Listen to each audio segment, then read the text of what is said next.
I get I go all over the place with religion and spirituality, and my understanding of God came through reading Maimonides, and like his Yeah. descriptions. I love Maimonides. He's Amazing. amazing.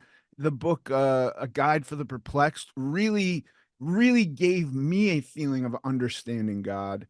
And then I think about science and the laws of thermodynamics, and it's like you cannot create or destroy energy. Something is animating us, right? Yeah. Like there Yeah. is an energy in us. There's a difference between living meat and a dead sack of flesh, and that's Yeah. energy. So that cannot be created or destroyed. That means it's eternal. That means it's going on forever.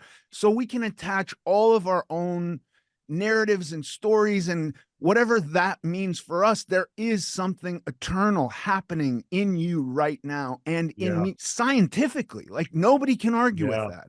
Yeah. And so, like, let's have that mean something. Let's have that be big. And then we get into guys like Sapolsky, who's like, there's no free will and it all means nothing and it's mud Yeah. to mud and All, that's all all it the is. nihilists just Yeah, trying to, and it's yeah. like, and I can even get into nihilism, just to have nihilism be like finding joy. If it's joy that you're looking for, if that gives you some reason to exist, and you want to erase any more fundamental meaning than that, or absurdism, and I'm like, just make it fun and loving, like you're saying, Yeah.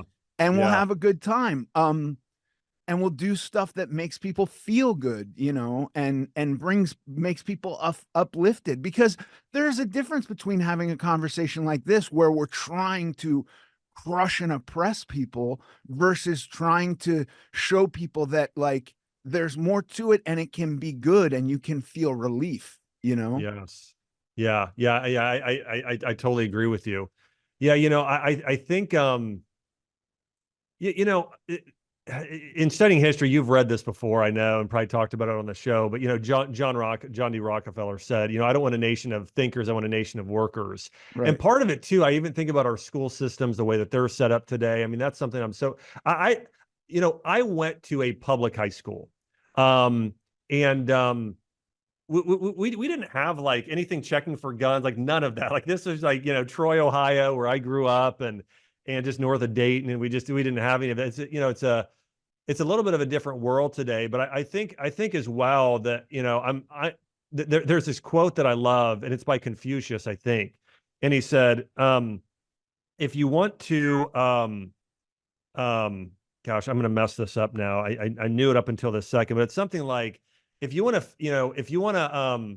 make a difference for a year, plant weed. If you want to make a difference for 10 years, plant trees. If you want to, change the world, educate children. Right. And Yeah. so I just made me think about this earlier, because we were talking about this earlier, like what's going wrong in society today. And I actually believe a big part of it was, I think it's in 1962 or 52, we pulled any religion out of schools and any morality there. And I think that was a problem too. But I don't think it's just that. I just think it's like what we're reading. It's like people have started to discredit history, discredit, again, even the people, what these people were not very religious: Socrates, Plato, and Aristotle, and others. And so I think we really missed out on that. And by the way, this is always one of the things I appreciate about you, is you're such a deep thinker and so philosophical in your thoughts, because I think this is sometimes how you get to the root of a lot of these issues.